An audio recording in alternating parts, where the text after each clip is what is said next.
Welcome. These are selected works of poems and free verse by Russ Riendeau to inspire and reignite your curiosity. Poem to the Celtic sun god. She ran to the south fields, eyes ahead and swollen, one eyebrow jagged, torn from a branch that had caught her just right. The sky tingled and danced spring rain as notes and jasonic flowed while it left traces of silt. Fire seemed but a glimpse of the three-pointed star, finding lasting points stuck in a roof on the shed. The jerky dried and weathered, oh, the savory flavor on the tongue in the deepest of winter. In a day of endless nights and morning, as clear as wood salt and gravy gravel, I saw what the light had witnessed so soon before me, that of a raven, pose model. Long and worn throughout, she flew and wrapped the soma of spring in her beak, only to take flight beyond all the tree bark and gas lamps in a Tusculum fire spray. Oh, it was a frightening night, distraught that such air and crimson field could bring me to my knees, a smile on my wrist, a wince in my thumb, an eye compressed in my lower intestine. So frightening and so invigorating at the same time.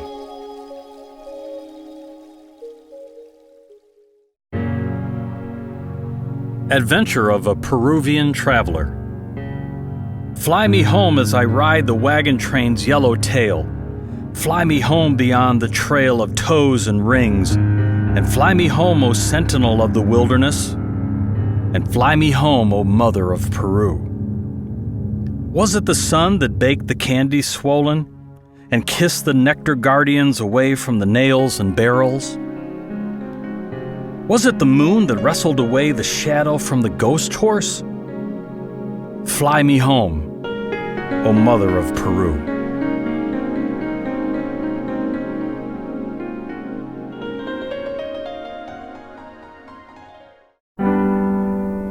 Her summer afternoon. Blonde strands backlit glisten in late-day sun. Her book lies on her chest, both resting. Drapes partially drawn, a half-full lemonade glass sweats on Sunday papers. A necklace, circa 1950, a delicate chain off-center caught on a pretty mole. A random thought, is she still close to her driver's license weight? Grocery list shows paper towels, black pepper, blueberries. She thinks about a birthday, a milestone birthday. Reflects on its arrival, remembering Rome. Motorcycles whine to a fourth gear upwind. Neighbors walking dogs wander by. Blue purse packed for morning. Fridge door, morning walk.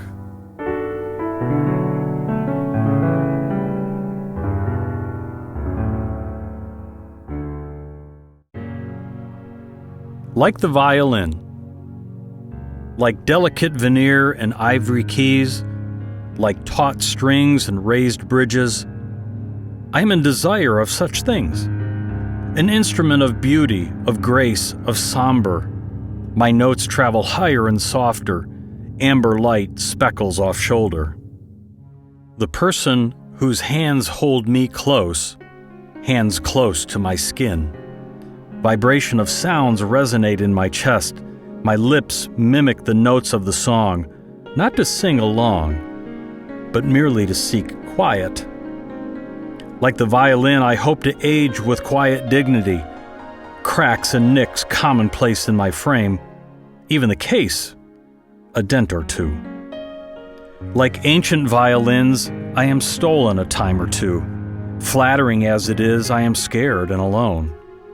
The way home unsure, my captors have an agenda of their own. I am not a thief.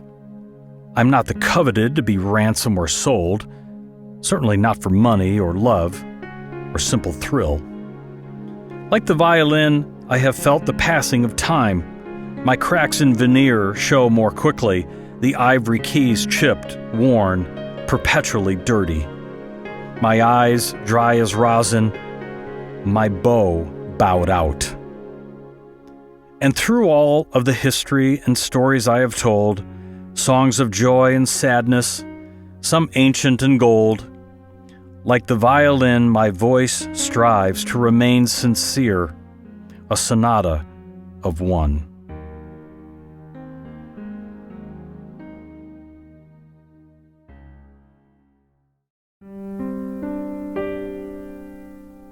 Animal Weekend, Journal Recollections. Trade winds build over the Indiana mountain range. Their vortex and almond flavors spew over the ridge through torn porch screens on another perfect Saturday morning in southern Indiana. Sipping a sweet green onion and carrot martini, tranquil and fresh like chicken coop in mid-August, it sends my thoughts to another place, a place where time stood so still that someone stole it. The scene all too familiar to most of us. The manatees fumble as they toil, repairing bent propellers in the lagoons, while the hyena pack wrapped up their all-night poker game. And narwhals take turns roasting hot dogs, playing ring toss and eating rabbit ribs over a beach fire, while the fire ants did the Macarena line dance in epic proportions. Seagulls swallowed swords as a dare, sharks bowl with chubby seals as their improvised balls, the dolphins serving as pin spotters until boredom overtook them. Egrets, elephants, Zindaniels hunched over pinball games in the back room, play for peanuts and fish, while the Zindaniels' advantage of 8 fingers won most of the matches. What is it about gin and tonics and pinball games? Zeke and Castrol walked the shoreline in search of pirates and popcorn machines, only to miss the hardware store's sale on low-watt appliance bulbs. Don't forget, free sushi Sunday. The park will be full next week, so now is our time to place that chair to save our space come morning. Did you know alligators are excellent drivers, and that the hippo is more likely to attend junior college compared to their useless cousin, the rhino? I did not know this, but it makes perfect sense when I think about it. For dinner, we can stop and make soup and sourdough egret, perhaps. The pineapple butter and avocado nut will be a refreshing suppository on such a hot day, don't you think? Oh, no one told you? While Noah and the boys dock the ark, we should unload the car and gather up all those life jackets and fishing gear. The weather does look threatening and the cushions will blow away again. Please bring down the umbrella to Dorothy's house if you don't mind. She'll know where to store them until the spring.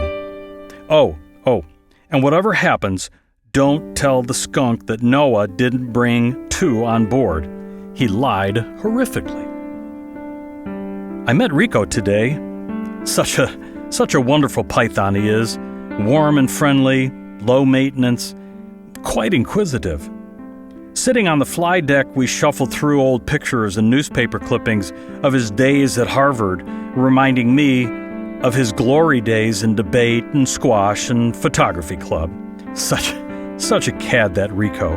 How he ever earned his Eagle Scout badge in 4 years, I'll never know. Something that continues to perplex me is the nature of migrating birds.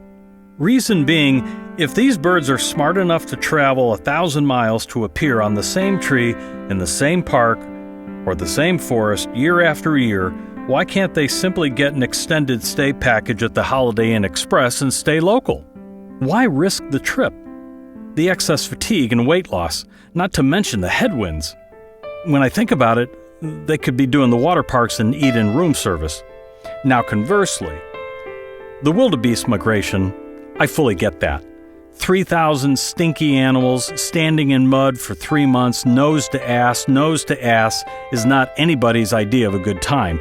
So going for a 50 or 100-mile walk after dinner is good for digestion and respiration. If Noah forgot to close the garage door before he left for his voyage, would he have gone back to close it? We caught the last show at the drive-in last week with the whales and the Eskimos. Quite a lot of underlying tension in those rows, you'd guess, as the movie played on and the bottles wrapped in paper bags came out after dark. Note on the fridge: stay out of a drunken whale.